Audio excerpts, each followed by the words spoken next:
ఇప్పుడు చివరి శ్లోకంలో చెబుతున్నారు ముగిస్తూ, అంతిమంగా 70 ఏళ్ళు కూడా దాటిన తర్వాత ఏ స్థితిలోకి వెళ్ళిపోతాడు మనిషి, ఏ స్థితిలోకి వెళ్ళిపోవాలి అది చెప్పుకొని మనం సెలవు తీసుకుంటాం. ఆ వయస్సులో ఎవరైనా మనుషుల గురించి మన దగ్గర ప్రస్తావన తీసుకొచ్చినా సరే, బుధజనైర్వాద పరిత్యజ్యతాం, పండితులతోటి వాదించొద్దు. అంతేకాదు జనకథా నైష్ఠుర్యం ఉత్సృజ్యతాం, ఎవరి గురించైనా మన దగ్గర ప్రస్తావించినా వారి గురించిన చెడ్డ మాట నింద మన నోట రాకుండా జాగ్రత్త పడాలి. ఇది అందరము అభ్యాసం చేయవలసిన విషయం.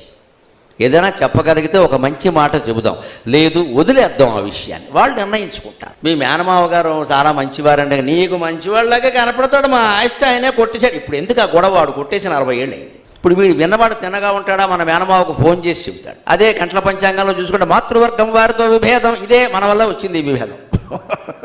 మాతృవర్గం వారితో అంటే మేనమావగా ఎందుకు వచ్చింది, ఎవడో వచ్చాడు మన దగ్గర ఏదో మాట్లాడాం, ఆ మేనమావకి మనకేదో తేడా ఉండొచ్చు, మేనమావ కాకపోతే మేనలుడు తోడలుడు ఎవడైతే, అది ఈయన దగ్గర ఎందుకండి, బయట వేరే మనిషి కదా, నీకు నిజంగా ఆ దమ్ముంటే ఆయన దగ్గర మాట్లాడు. ఆ సంబంధమైన వ్యక్తి ఎవరైనా వస్తే మళ్ళీ లాక్కునే ఉద్దేశం ఉంటే మాట్లాడు. ఆ ధైర్యం లేదు మనకి, వచ్చిన వాళ్ళందరి దగ్గర చెబుతూ ఉంటాం. అందుకని ఈ ఇతరుల కథ నీ దగ్గరకు వచ్చినప్పుడు చెప్పగలిగితే మంచి మాట చెప్పు, లేదా జనకథ నైష్ఠుర్యం ఉత్సృజ్యతాం, వాళ్ళ గురించి నిష్ఠురంగా మాట్లాడడం తగ్గించుకో. మనలో పెద్ద బలహీనత ఏమిటో చెప్పనండి, వేదిక మీద ఎవరి గురించైనా మాట్లాడాలంటే అడ్డగోలుగా పొగడేస్తామండి, అబద్ధాలే అడ్డగోలుగా. ఇంకా ఆయనకి మనకి ఉన్నంత అనుబంధం ఎవరికీ లేదన్నట్టుగా విడిగా కిందికి పిలిచాక ఆయన గురించి అడిగితే తప్పనిసరిగా మాట్లాడడం కానండి. ఎలాంటి వాడంటే ఎంత దారుణంగా మాట్లాడతాడు, చిత్తశుద్ధి లేని వ్యవహారం అంటే ఇది. అంత దుర్మార్గుడైతే నువ్వు వేదిక మీద ఎందుకు పొగిడావయ్యా, నేను పొగడని చెప్పకపోయావా, ధైర్యం ఉంటే తిట్టకపోయావా, పోనీ తిట్టే ధైర్యం లేదు వెళ్లకుండా ఉండకపోయావా, వెళ్ళటండి వెళ్ళి పొగుడుతాడు. ఎందుకంటే వాడు పదవిలో ఉన్నాడు, వాడి వల్ల మనకు ప్రయోజనాలు ఉన్నాయి. వేదిక మీద పొగుడుతాడు, కిందికి దిగాక పెద్ద శనిగాడండి బాబు, మరి ఎందుకు పొగిడావు. ఇదే మన జీవితాల్లో శాంతి లేకుండా చేస్తున్న విషయం. ఈ అభ్యాసం ద్వారా తట్టుకుంటే 5వ శ్లోకం పంచక స్థానానికి చేరుకోగలుగుతాం ఖచ్చితంగా. ఎప్పటికైనా పంచత్వం పొందాల్సింది. అంతిమంగా చెబుతున్నది ఏమిటి అంటే ఏకాంతే సుఖమాస్యతాం. ఇది రేపటి నుంచే వీలైతే ఈ రాత్రి నుంచే అభ్యాసం మొదలు పెడదాం అందరం కూడా. పొద్దున్న ఒక అరగంట, సాయంత్రం ఒక అరగంట మన ఇంట్లో మనమే ఏకాంతంగా ఉండాలండి. పుస్తకం ఉండొద్దు, రేడియో ఉండొద్దు, టీవీ ఉండొద్దు, ఫోన్ ఉండొద్దు, మనిషి అసలే ఉండొద్దు. మనిషి ఉంటే పెద్ద శత్రువు. ఫోన్ కూడా ఉండదు, కట్టేయి, తలుపేసేయి, చిడతేసేయి, మూల కూర్చో, జపం చేసుకో. ఇదే ఏకాంతే సుఖమాస్యతాం. ఆ ఏకాంతం 60 ఏళ్ళు దాటిన వాళ్ళు కాదు, ఇది 20 ఏళ్ల వాళ్ళకు కూడా వర్తిస్తుంది. ఇవాళ సాఫ్ట్వేర్ ఉద్యోగస్తుల కోసం నా పిల్లలుగా భావించి చెబుతున్నా, మీరు ఎంత శ్రమపడినా సరే పొద్దున్న అరగంట, సాయంత్రం అరగంట ఏదో ఒక రకంగా ధ్యానం చేయండి. ఏకాంతంగా ఉండి అపారమైన శక్తి వస్తుంది, అపారమైన శక్తి వస్తుంది. మీ ఇష్టమైన భగవన్నామం, నమ శివాయ, నమో నారాయణాయ, శ్రీమాత్రే నమః, ఏదైనా పర్వాలా.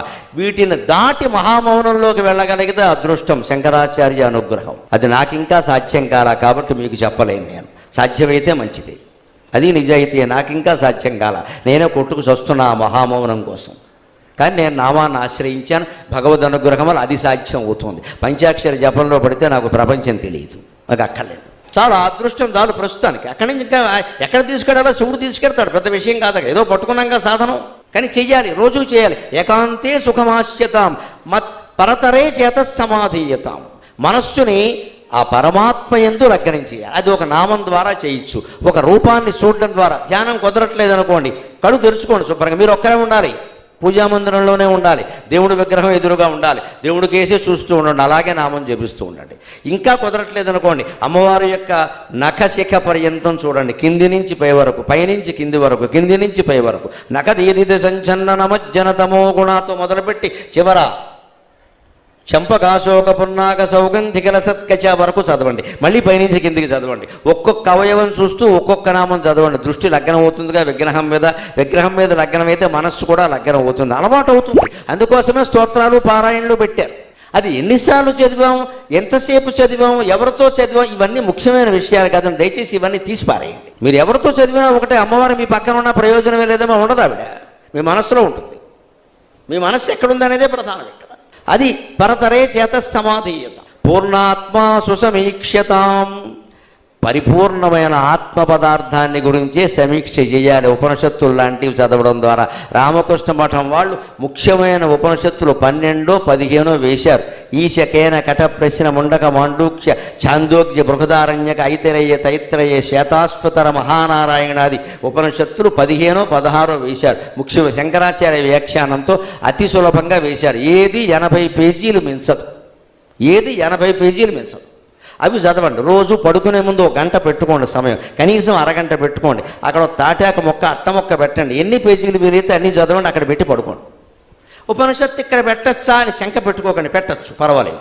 పాపం వస్తే నాది పూచి. ఇంకా అక్కడ పెట్టకూడదు కాబట్టి మంచం మీద పెడతామా అనుకుని తేవడం మానేస్తాం. మన అజ్ఞానం అది. ఎక్కడ పెట్టామనేది ముఖ్యం కదమ్మా, నీ మనసులో పెట్టావా లేదా? ఉపనిషత్ జ్ఞానం వస్తుంది ఖచ్చితంగా. ఇందులో ఆడ మొగ కులం మతం ఏం లేదండి. పురాణాలు చదివినా వస్తుంది హాయిగా. ఇంత ఇంగ్లీష్ మీడియం చదివి ఇన్ని రకాల శాస్త్రాలు, సాఫ్ట్వేర్ అర్థం చేసుకుంటారు, ఆర్టిఫిషియల్ ఇంటెలిజెన్స్ అర్థం చేసుకుంటారు. ఉపనిషత్తులు అర్థం కావండి. ఎందుకు అర్థం కావు? అంత సులభమైన పరమహంస ఎన్నో సులభమైన ఉదాహరణలు చెబుతాడు మహానుభావుడు. ఆ ఉదాహరణతో ఇచ్చారు వాళ్ళు. అది మనం చదవాలి. అదే పరతరే చేత సమాధియ పూర్ణాత్మ సుసమీక్షితాం. అంతేకాదు జనకథ నైష్ఠుర్యముసృజ్యతాం. ఎవరి ప్రసక్తి వచ్చినా నిష్ఠురమైన మాట వద్దు, ఆరోపణలు ఆక్షేపణలు వద్దు. వీలైతే ఒక మంచి మాట, లేకపోతే మౌనం, గొడవలేదు విషయం. అప్పుడు ప్రాకర్మ ప్రవిలాప్యతాం. పాత జన్మల కర్మాల పాపపుణ్యాలు కూడా పోగొట్టుకోవచ్చు.